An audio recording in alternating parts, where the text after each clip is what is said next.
Clint Eastwood, Alcatraz. I haven't watched that Prisoner Oh yeah. one, but it's been cool. I've actually been to Alcatraz. I can't remember at that time if I had been there already because I went there on a high school trip.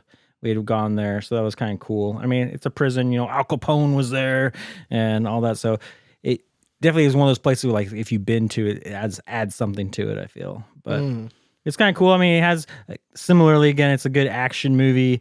Yeah, I don't necessarily has bad guys. I mean, there's kind of bad guys and bad guys, or it's like Nicolas Cage and Sean Connery kind of are the good guys. Yeah, you got the Navy SEALs who are kind of the bad guys that they're working with. The good guys are the bad guys. You gotta have the guys who are capturing Alcatraz who are the bad guys. Yeah, who are Marines, and I think they're supposed to be Rangers, are the guys who take it over. And then then you got the SEALs who come in and try to take over the island from these guys. And so I do appreciate it points out some of the struggles soldiers have with, again, having war stuff, because that's kind of the whole, no spoilers, but I guess we're doing it anyways now. Yeah, it's like the preference. If you haven't seen The Rock, if you listen to all the Gladiator and thought, I'm really glad they gave me that spoiler warning for those who don't. Well, we're just jumping right into it, guys. We're reviewing it. If you haven't seen The Rock, just pause the podcast, watch The Rock, and come back. Come back.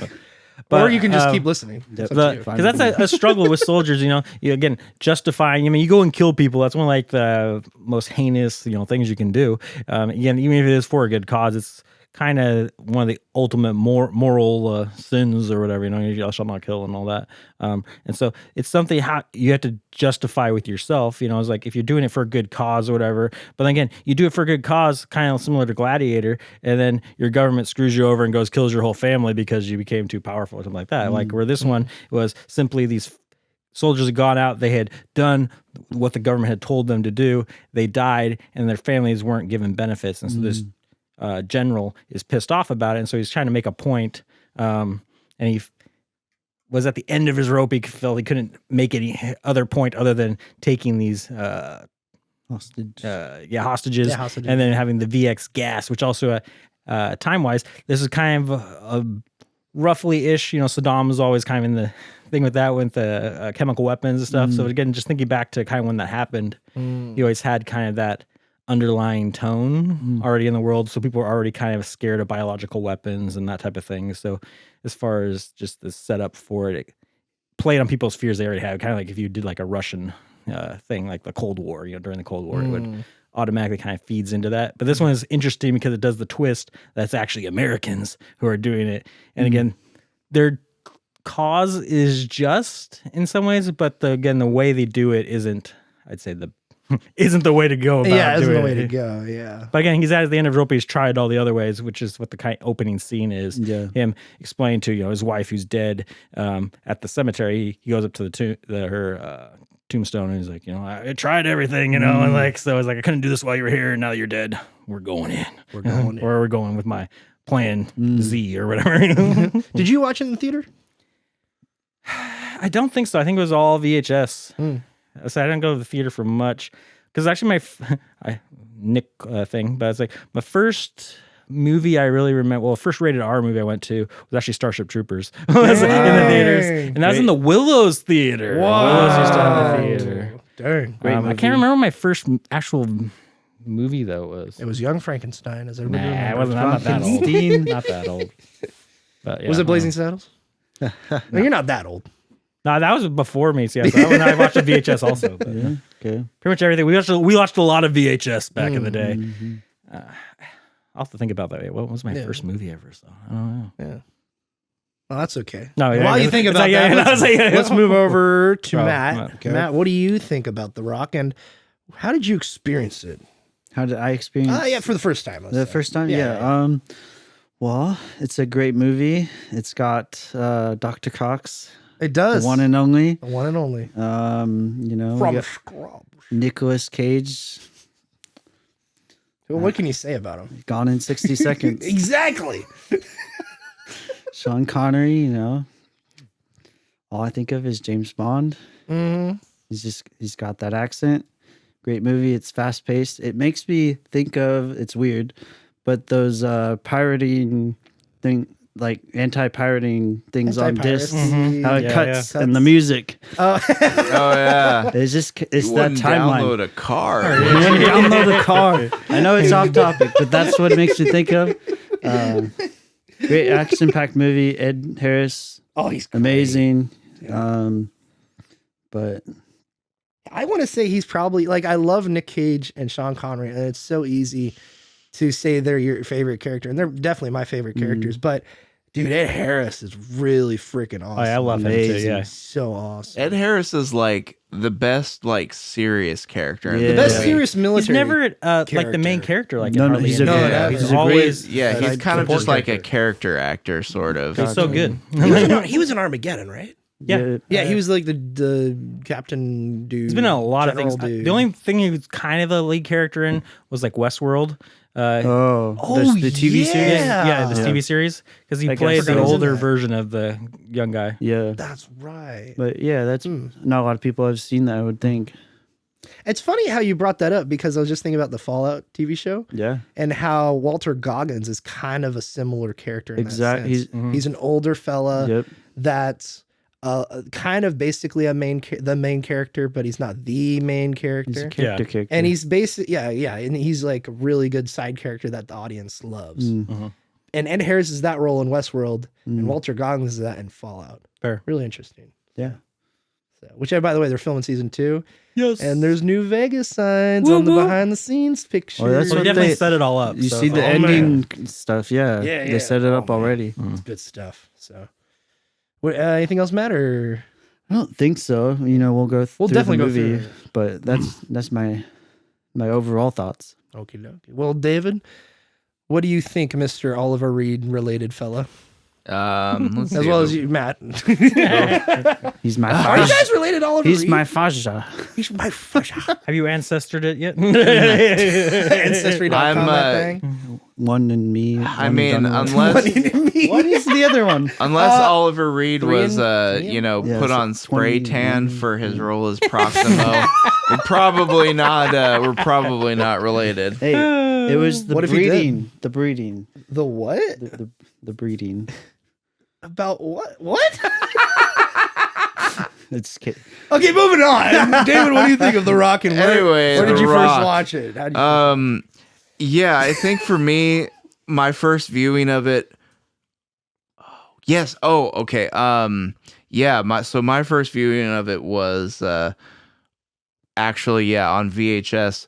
But it was our family didn't own it.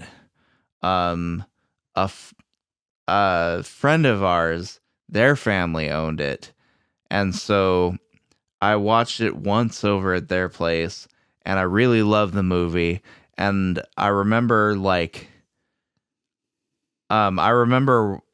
really, really, really liking it to the point where they got tired of me suggesting that we watch The Rock anytime, we were sent to the back bedroom to, go pick out a VHS tape to watch.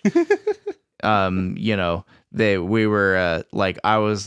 was wanted to watch The Rock again, and nobody else wanted to. So that was my experience. It was kind of like it struck a chord with me at an early age, and it was like, yeah, I really love this movie. And the funny thing is, though, as much as I loved it as a kid, I didn't really. After I grew up, I kind of just I stopped thinking about it. Basically, I forgot about it. It was just kind of in the. Just one of those one of those funny memories kind of a thing.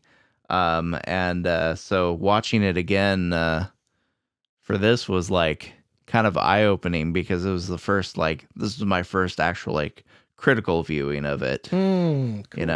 Yeah, that's cool. When we watched it last week, I was taken away by how Michael Bay is, or Michael Bayisms there are in the film, but it's really it's the good kind. Every good Michael Bay aspect from the Bayisms we're used to nowadays, it's all positive in this film For all the side characters that are just randomly in there, like I'm a stylist, and just the bus driver, what do you get, whatever. Oh yeah. Like all those random side characters have just enough screen time. They're not overbearing, but they stand out and you remember them. Totally. Versus stuff like the Transformers movies, like Stanley Tucci's character in the fourth one, John Turturro's in the first one way too much, and a bunch of other characters throughout his films, even Armageddon, with a lot of side characters.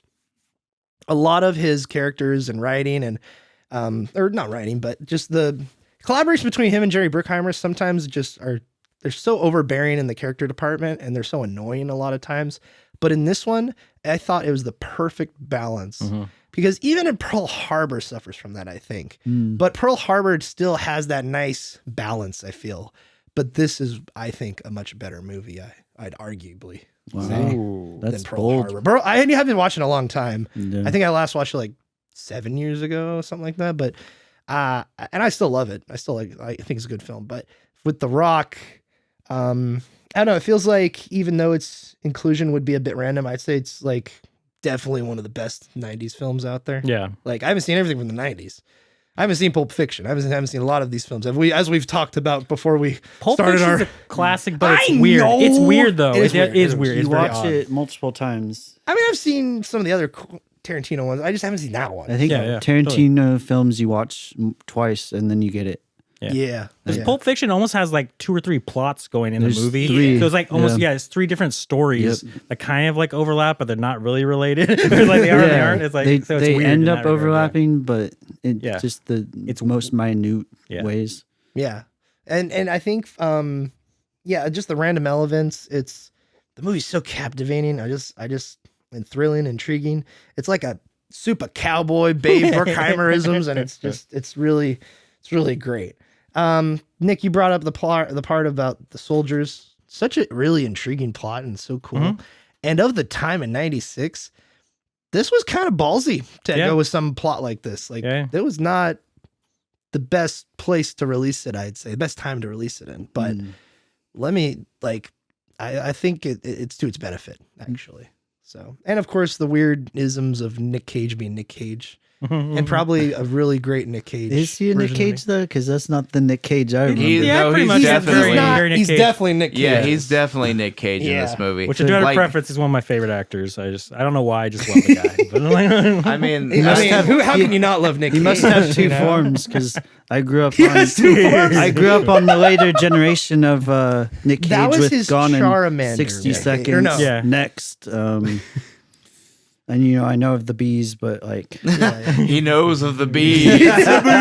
Wicker Man. Like Gone in 60 Seconds and like Next and those Nick Cage. Oh, Next. I just forgot about Next. His most serious roles. Gone in 60 Seconds is one of those where it's like it's a less cagey Nick Cage. It's where he changed. Yeah, me and I'm kind of with Nick where it's like I'm all for the Nick Cage isms. Like what movie? Oh, we watched Oh no, we were going to watch. Yeah, we were going to watch yeah. The Unbearable Weight of Massive Oh, Talent. I thought you guys watched it. I know we were going to, but then my grandpa passed, and so it didn't work out. Oh. all Yeah, the family stuff. But it yeah. is on Netflix or something like that right Yeah, now. I it's just on saw it. Netflix.